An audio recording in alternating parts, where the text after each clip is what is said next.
इस कहानी के लेखक संतोष कुमार जी हैं। तेरे लिए भाग 3। अभी तक आपने जाना, आदित्य की नौकरी छूट जाती है और आदित्य मुंबई में अपने दोस्त के साथ नौकरी करने के लिए चला जाता है। वहां उसे पुलिस पकड़ लेती है।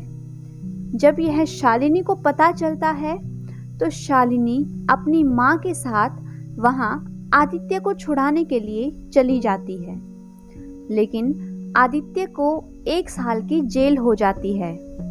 अब शालिनी के पास घर चलाने के लिए बिल्कुल पैसे नहीं थे, तो उसने कुछ काम करने की सोची।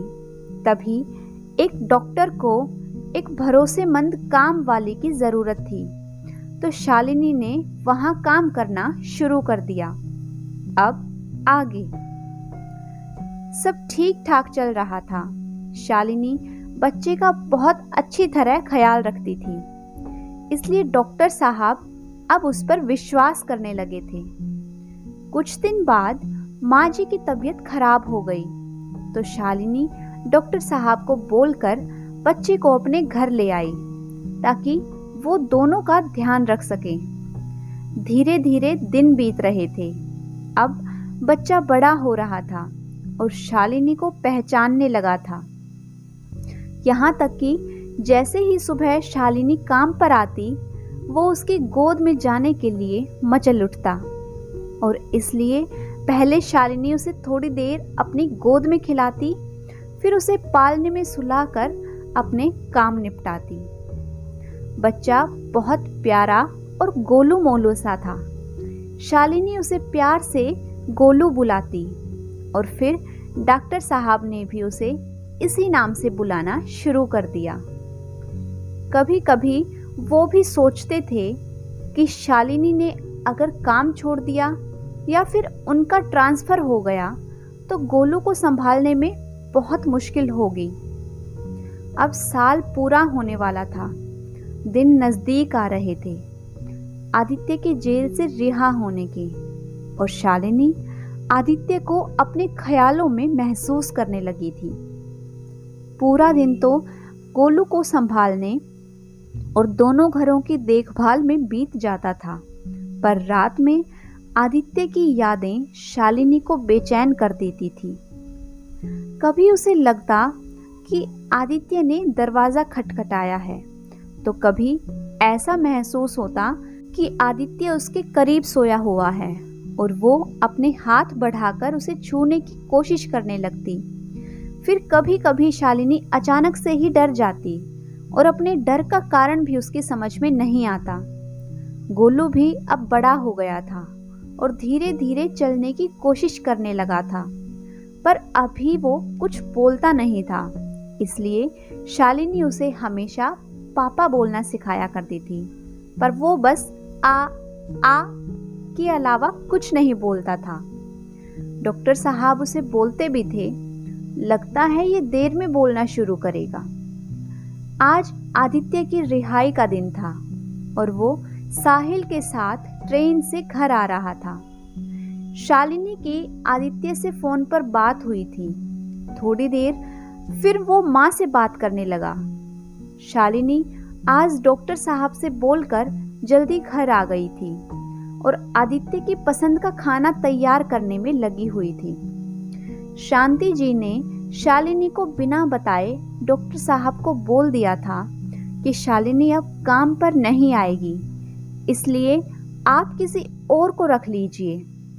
इसलिए उन्होंने एक लड़की को पहले से काम करने के लिए देख रखा था। रात 9 बजे आदित्य घर आया। शांति जी ने उसे अपने गले लगा लिया। थोड़ी देर तक आदित्य अपनी माँ के गोद में सिर रखकर लेटा रहा, फिर फ्रेश होकर आया। तब तक शालिनी ने खाना लगा दिया था। शांति जी ने उसे अपने हाथों से खिलाया और फिर उसके बालों में तेल लगाने लगी। शालिनी कमरे में बैठकर आदित्य का इंतजार कर रही थी और अपनी शादी की तस्वीरें देख रही थी। आदित्य ने अचानक से आकर पीछे से शालिनी को गले लगा लिया और उसकी गर्दन पर हल्के से किस की। शालिनी ने शर्मा कर पलकें झुका ली। नाराज हो क्या शालिनी? वो क्यों? धीरे से शालिनी ने कहा। मैं बहुत देर तक माँ के पास बैठा था ना, इसलिए। छी, आप मेरे बारे में ऐसा सोचते हैं? नहीं, मैं तो बस तुम्हारे सवाल करती हुई आवाज सुनना चाहता था। आदित्य ने शालिनी को अपनी ओर घुमाते हुए कहा। जानती हो शालिनी, ये 1 साल मैं तुम्हारी बातों, तुम्हारी हंसी और तुम्हारी यादों के कारण काट पाया हूँ, वरना मैं तो पागल हो जाता। शालिनी ने अपने हाथ आदित्य के होठों पर रख दिए। ऐसा नहीं बोलते जी। आदित्य ने शालिनी के हाथ अपने हाथों में थाम लिए और उसे प्यार से अपनी बाहों में भर लिया। सुबह 8 बजे तक शालिनी सो रही थी, आदित्य की बाहों में। बहुत दिन बाद सुकून से जो सोई थी वो। अचानक उसे ख्याल आया कि गोलू उसे ढूंढ रहा है और उसकी नींद खुल गई। शालिनी उठने लगी तो पाया कि वो आदित्य की बाहों में है। उसने आदित्य की बाहों से निकलने की कोशिश की तो उसकी नींद खुल गई और आदित्य ने उसे फिर से अपने करीब कर लिया। शालिनी ने बहाना बनाया कि बस 5 मिनट में आती हूँ। तब आदित्य ने उसे छोड़ा। शालिनी शांति जी के पास आई और अपनी परेशानी बताई कि वो अब कैसे काम पर जाए। तो शांति जी ने उसे समझाया कि मैंने डॉक्टर साहब से बोलकर तुम्हारी छुट्टी दिलवा दी है और तुम आदित्य से अपने काम करने की बात मत बताना। शालिनी शांति जी से बात करने के बाद आदित्य के पास आ गई थी। आदित्य ने 10 बजे तक उसे उठने नहीं दिया। जब शालिनी नाश्ता बना रही थी तब उसे शांति जी ने कहा था कि अब तुझे नौकरी पर जाने की ज़रूरत नहीं है। मैंने डॉक्टर साहब को बोल दिया था, इसलिए उन्होंने किसी और को काम पर रख लिया है। और अभी कुछ दिन आदित्य को अपने काम के बारे में मत बताना, थोड़े दिन बाद आराम से बता देंगे। शालिनी ये सुनकर निश्चिंत हो गई कि गोलू को संभालने के लिए कोई है, पर उसे गोलू की याद भी आ रही थी और वो खीर में चम्मच से चलाते हुए मुस्कुरा रही थी कि आदित्य ने उसे आवाज़ दी और फिर वो अपनी सोच से बाहर निकल आई। आदित्य आजकल शालिनी को दीवानों की तरह प्यार करने लगा था। जहाँ भी शालिनी को अकेले देखता तो उसके करीब आ जाता।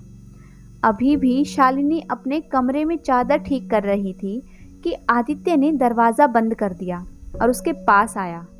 शालिनी शर्मा गई थी। इस तरह दिन को दरवाज़ा बंद करके अच्छा नहीं लगता आदित्य, शालिनी ने नज़रें झुकाकर कहा था। आदित्य ने उसके होठों पर अपनी उंगली रख दी। आदित्य को आए हुए 1 हफ्ता हो गया था और वो कहीं बाहर नहीं गया था। आज उससे मिलने साहिल घर आया था। माँ भी दोनों के साथ बैठी हुई थी और शालिनी सबके लिए चाय नाश्ता लेकर आई। साहिल बता रहा था कि अब मैं वापस मुंबई नहीं जाऊंगा।